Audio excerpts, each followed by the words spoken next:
공동체를 세우는 세 가지 지혜라는 제목으로 말씀을 전하도록 하겠습니다. 빌립보 교인들에게 이제 바울이 거의 마지막 권면을 하고 있는데요.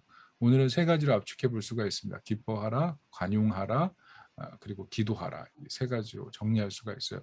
이 내용은 뭐 교회 공동체뿐만 아니라 우리가 들어가 있는 가정, 직장, 캠퍼스 어딜 가나 우리 그리스도인들로 하여금 선한 영향력을 미치게 만드는 강력한 동기가 아닐까, 강력한 힘이 아닐까 이렇게 생각이 됩니다. 그런데 주의할 점이 있습니다. 세 가지입니다. 기뻐해야 하는데요. 그런데 하나님을 기뻐하는 것이 지혜인 것입니다. 사절을 잘 보세요. 주 안에서 항상 기뻐하라. 내가 다시 말하노니 기뻐하라 그랬어요. 잘 살펴보면 환경과 상황으로 기뻐하라는 말이 전혀 아니죠. 하나님을 기뻐하라는 말을 하고 있어요. 주 안에서 기뻐하라. 이 다시 말하노니 기뻐하라 그랬는데 여기 보면 헬라어로는 모든 시간에 기뻐하라 이렇게 써 있어요. 헬라어로는 모든 시간에. 그러니까 기쁨의 근원을 매 순간 하나님께 두라는 거예요. 그러니까 묵상의 대상을 바꾸라는 거죠. 묵상의 대상. 우리는 무엇을 묵상하나요? 모든 시간에 하나님을 좀 묵상하고 좀 그래야 되는데 우리는 자꾸 문제와 상황을 묵상할 때가 많은데 하나님을 기뻐하게 하라는 거예요. 그러면 당황하지 않게 되고 불안하지 않게 되고 미워하지 않게 되고 감사한 마음이 생기는 거죠. 성경에 보면 의아한 장면이 많아요. 하박국 보세요.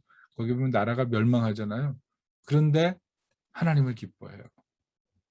뭐 외양간 송아지 없고 우리의 양이 없고 포도나무 열매가 없고 그러나 여호와로 기뻐한다 그러잖아요. 하나님을 기뻐하는 것의 힘입니다. 빌립보서 우리가 이미 살폈지만 바울이 감옥에 있는데도 기뻐하잖아요. 그것이 바로 그리스도인들의 힘이고 하나님의 능력 아니겠습니까?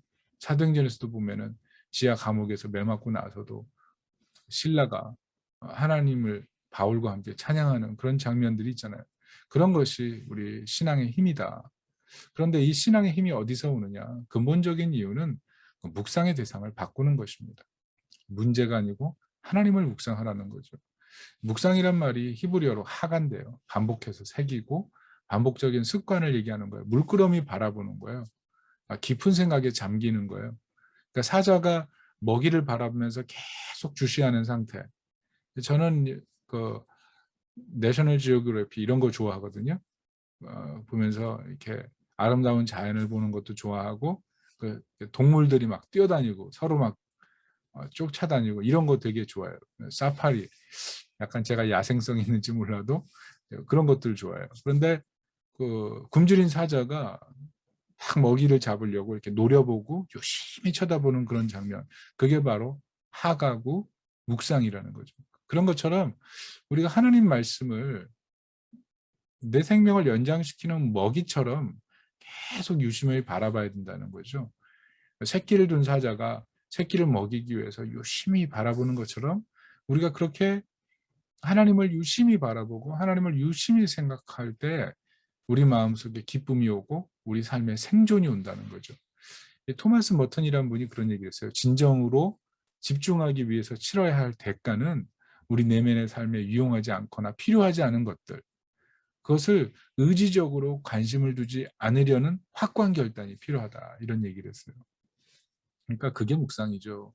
의지적인 결단, 필요하지 않은 것에 대해서, 유용하지 않은 것에 대해서 좀 내려놓는 것.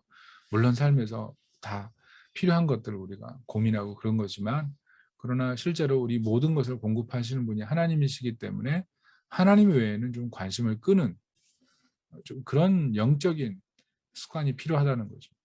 그런 묵상의 시간을 매 순간 하나님께 두라. 이게 오늘 바울의 권면이에요. 모든 상황에서 하나님을 묵상하라.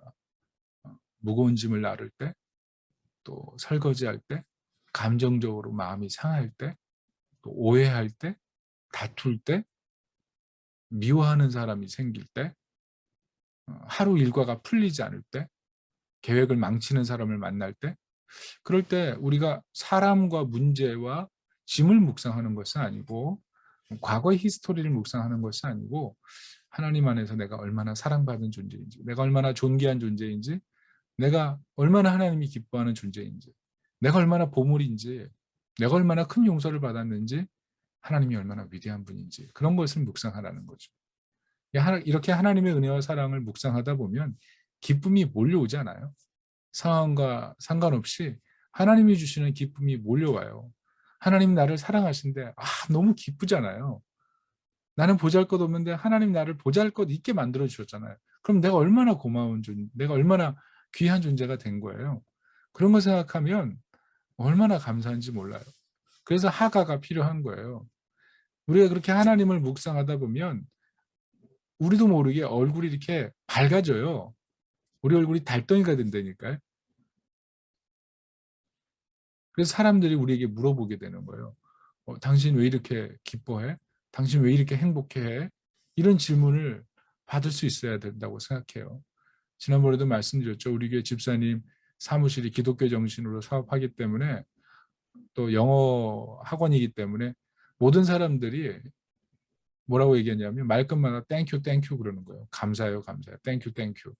거기 근무자가 이제 불신자가 한 명 있었는데 그 직장에 다니면서 매일 땡큐 땡큐 이걸 갖다가 이렇게 보고 배우다 보니까 집에 가서도 땡큐가 늘은 거예요.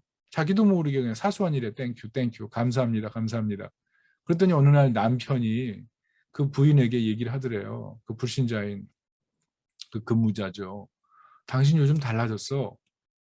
당신 때문에 요즘 집안 분위기가 달라졌어. 무슨 얘기예요? 자기도 모르게 땡큐 땡큐 하다 보니까 남편이 놀란 거죠. 결국 삶에서 이분이 땡큐의 모습을 묵상하게 된 거예요. 그러니까 습관적으로 나오게 되는 거죠. 여러분 그 묵상에 힘이 있습니다. 저는 요즘 그런 생각 많이 하는데요. 묵상. 무엇을 묵상하는가? 결국 하나님을 묵상하는 것에 가장 큰 힘이 있고요. 하나님을 깊이 생각하는 것에 기쁨의 힘이 있습니다. 항상 하나님을 하가하고 문제를 하가하지 않기를 예수님의 이름으로 축복합니다. 두 번째는 관용입니다. 그런데 잘 보면 관용을 어떻게 해야 돼요? 하나님 앞에서 용서해야 됩니다. 그러니까 내가 관용해서 이 분위기를 넘어가야 돼가 아니고 하나님 앞에서 관용하고 용서해야 된다는 거죠. 5절 보십시오. 너희 관용을 모든 사람에게 알게 하라. 주께서 가까우시니라. 우리가 교회 생활하면서 모두에게 관용이 필요합니다. 그런데 왜 관용해야 되냐 하면 내가 명망 있는 사람이 되기 위해서 관용하는 게 아니고 주님이 곧 오시기 때문에 사실은 관용하라는 거예요. 근데 주님이 오실 때를 알지 못하니까 항상 하나님을 내 앞에 모셔두고 용서하는 삶, 그게 정말 필요하다는 거죠. 그럴 때 교회가 건강해지고 가정이 건강해지는 겁니다. 관용이라는 것은 당시 사회에서는요, 상대방의 입장과 권리를 인정하는 태도였어요. 그런데 복음적인 관용은 내가 용서받았기 때문에 용서하는 거예요. 당시 사회에서 관용은 나의 위험, 나의 신분에 맞는 그 어떤 일정한 사회적인 롤에 의해서 입장과 권리를 세워주는 거거든요. 사회적인 위치와 그런 부분들 필요했어요. 그런데 복음적인 관용은 내가 용서받았기 때문에 상대방이 아무리 큰 죄가 있어도 그것을 막 준엄하게 책망하고 이렇게 하는 태도 아니라는 거죠. 그래서 복음적인 관용의 특징은요, 오래 참음입니다. 오래 참음. 예수님께서 나를 용서하셨기 때문에 이웃에 대해서도 오래 참으면서 용서하려고 하는 마음. 그래서 칼빈이 관용을 영적인 인내라고 얘기했어요. 영적인 인내.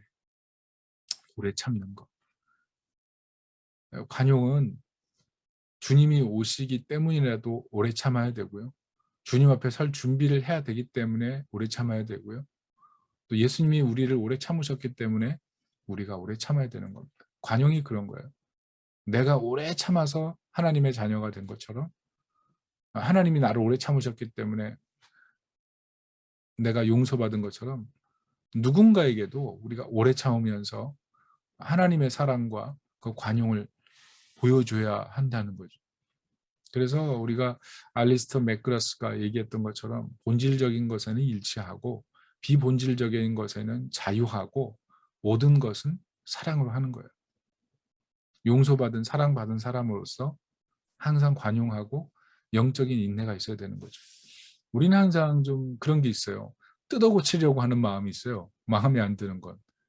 이번에 그 지방의 어떤 집 리모델링 공사하다가 집 무너져 가지고 2명이 사망했잖아요. 그 저녁 뉴스에 나오던데요. 무슨 리모델링을 하려고 하면 기둥이 튼튼한지 골조가 튼튼한지 다 확인해야 되잖아요. 근데 확인하지 않고 리모델링 곧바로 들어가니까 사람이 크게 다치고 2명이나 죽는 끔찍한 사고가 생긴 거 아니겠습니까? 그러니까 무조건 뜯어 고치려고 하는 마음, 그거 좀 내려놔야 돼요.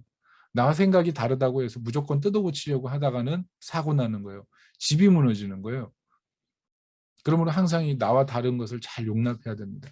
발음이 중요해요. 그렇지만 내가 하나님의 은혜를 발음을 세우려다가 잊어버리지 않도록 항상 이 발음과 이 사랑이 균형 있게 나가야 되는 거예요.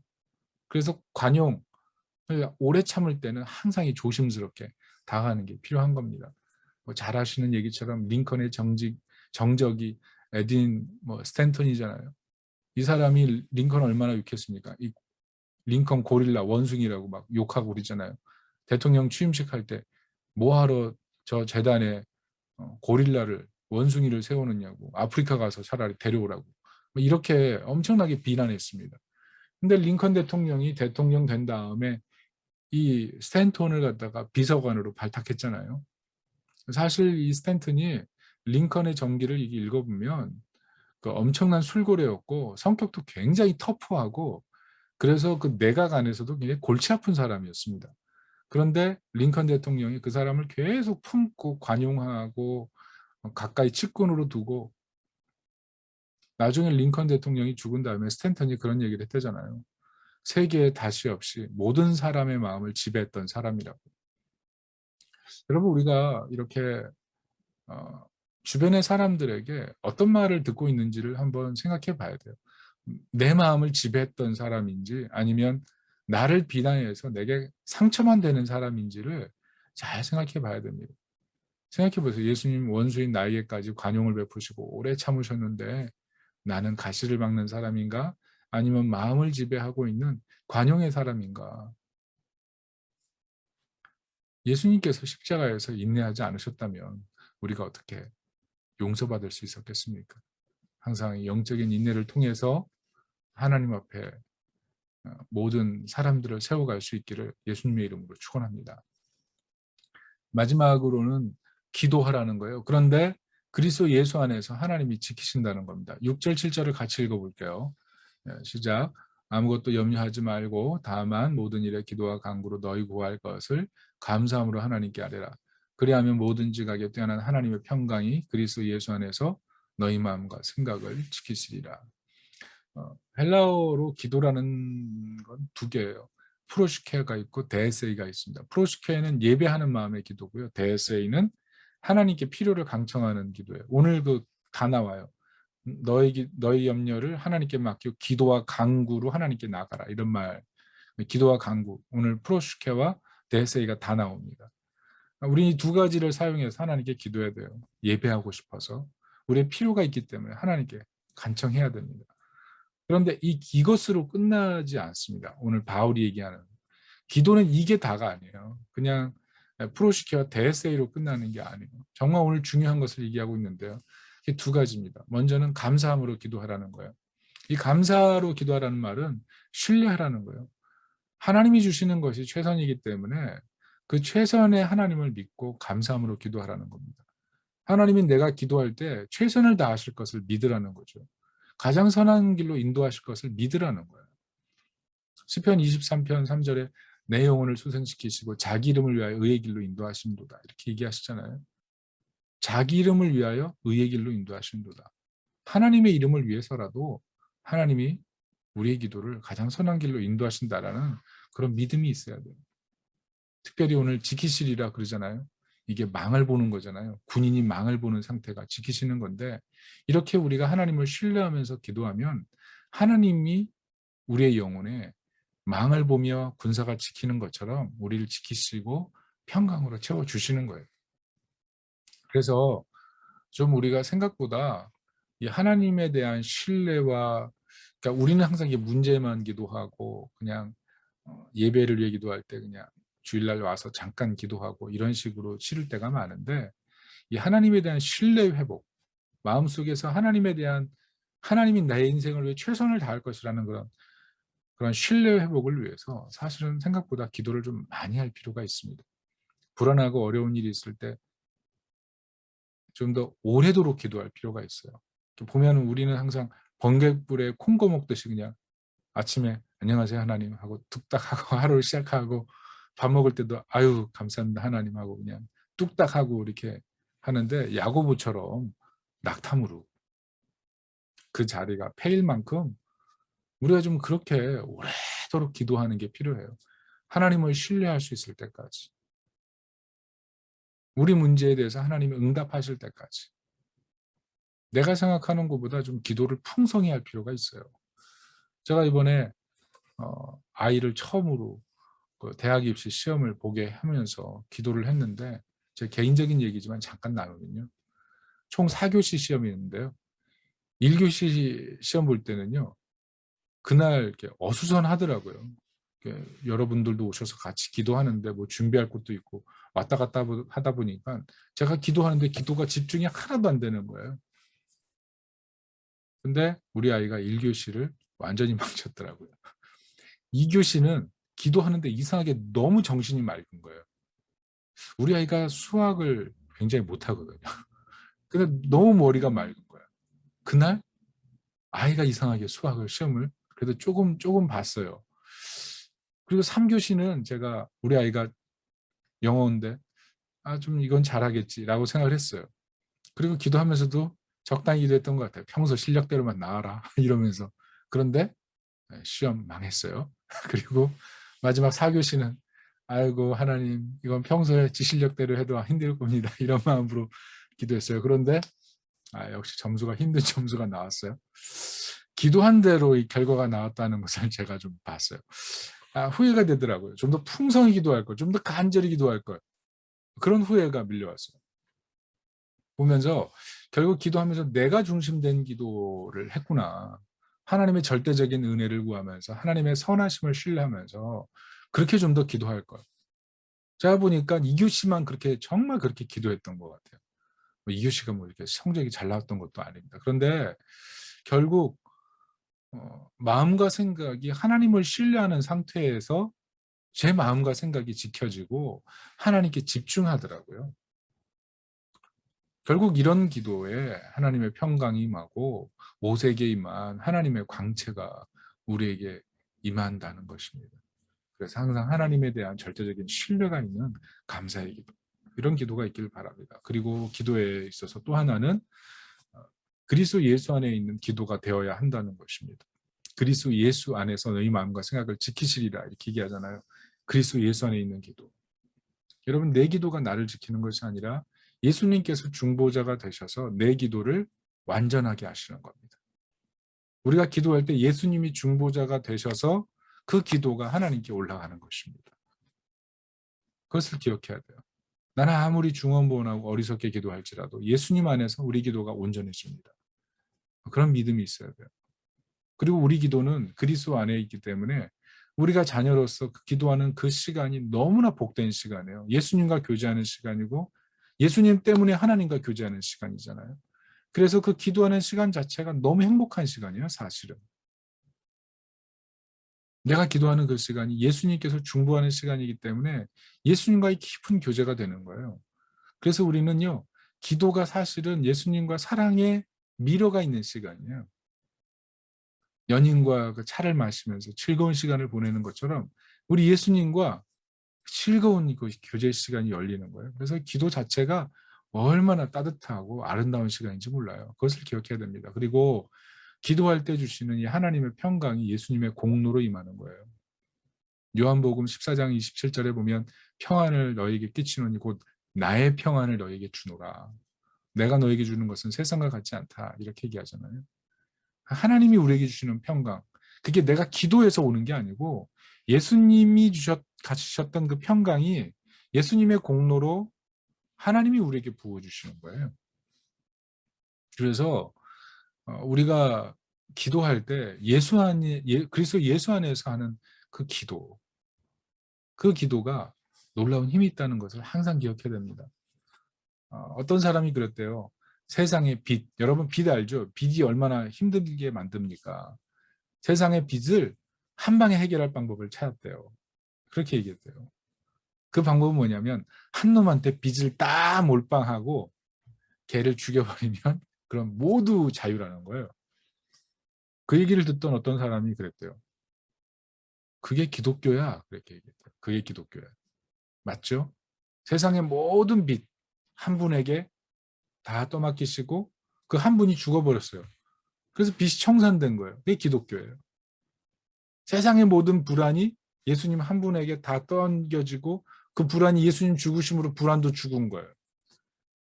세상의 모든 고통이 예수님에게 전가되고 예수님이 그 고통에 죽으신 거예요. 예수님 지시고 다 죽었고 우리에게는 이제 남은 것은 자유와 평안과 회복과 하나님 나라 질서 속에 사는 삶만 남아있게 된 거죠. 그래서 우리의 기도는요. 예수님 안에 있을 때 하나님의 은혜로 지켜지는 거예요. 예수님 안에 있을 때 우리의 기도가 하나님 안에서는 예수님의 기도가 되는 거예요. 놀랍죠? 우리의 기도는 초라해요. 그러나 우리가 예수 그리스도 안에 있는 이 기도를 드릴 때 우리는 너무나 영광스러운 기도하는 시간이 되는 거죠. 제가 최근에 조지 뮬러 책을 잠깐 읽었어요. 짧은 전기인데요. 우연히 다시 읽으면서 이 조지 뮬러가 1만 번에 응답받았다고 하는데 그 비밀을 깨달았어요. 그 비밀이 뭐냐 하면 예수님에 대한 온전한 믿음이었어요. 그 온전한 믿음을 가지고 조지 뮬러가 기도했다는 사실을 깨달았어요. 저도 그 사실을 깨닫고 너무 기뻐서 조지 뮬러가 1만 번 응답받았던 것은 하나님에 대한 절대적인 신뢰가 있었고 예수 그리스도께서 우리의 기도를 대신 지고 하나님께 직구하기 때문에 응답된다는 사실을 깨닫고 제가 굉장히 늦은 시간이었지만 그 전기를 달고 나서 그 자리에서 무릎을 꿇고 하나님께 은혜를 구했습니다. 어떻게 됐을까요? 네, 하나님께서 일하시는 것들이 보입니다. 아마 여러분들이 곧 보게 될 겁니다. 하나님이 일하심을 저는 보았습니다. 우리의 기도는요 결코 땅에 떨어지지 않습니다. 우리의 기도가 예수 그리스도 안에 있다면 그 기도는 억대 같은 장대비가 쏟아지는 날이라 할지라도 아버지의 큰 우산 밑에 있는 아이와 같은 거예요. 그러니까 우리는 염려하지 말고 우리의 모든 허물과 죄를 위해 죽으신 그리스도 안에 있는 기도를 드릴 때 우리에게는 하나님의 놀라운 응답들이 시작되는 것입니다. 이 믿음을 가지고 기도할 수 있기를 예수님의 이름으로 축복합니다. 말씀의 결론을 맺습니다. 공동체를 세우는 3가지 지혜가 있어요. 기뻐하고 관용하고 기도하는 거예요. 여러분 기뻐하십시오. 그런데 하나님을 묵상하십시오. 그리고 관용해야 되는데요. 가시를 받고 있는지 마음을 지배하고 있는 영적인 인내가 있는지를 생각해 보십시오. 그리고 기도해야 됩니다. 그런데 그리스도 예수 안에서 하나님이 우리를 지키십니다. 예수님 안에 있는 기도, 그 기도가 가장 복됩니다. 이런 은혜가 있기를 예수님의 이름으로 축복합니다. 아멘. 우리 서로에게 말해볼게요. 자신에게 말하십시오. 기뻐하십시오. 관용하십시오. 기도하십시오. 이런 은혜가 있어서 가정, 직장, 교회, 학교 어디든지 우리가 들어간 곳이 하나님 나라 되기를 예수님의 이름으로 축복합니다. 아멘. 우리 같이 한번 기도할까요? 이 시간 기도할 때 하나님 내가 있는 곳에 제가 복음의 사신이 돼서 그리스도의 향기를 비추게 해주세요. 올해도 하나님 복음 전도가 저를 통해 일어나게 해주세요. 오늘 말씀드린 원리처럼 기뻐하고 관용하고 기도하는 이 힘을 가지고 예수 안에서 세상이 알 수 없는 밝은 기쁨을 가지고 영적인 밝은 오래 참음을 가지고 영적인 기도의 놀라운 응답을 가지고 세상 사람들이 우리를 보면서 하나님을 발견되도록 하나님 복음의 사신이 되는 우리가 되게 해주세요. 나 때문에 예수 믿는 우리 가족, 우리 주변 사람 되게 해주세요. 다 같이 한번 기도하겠습니다.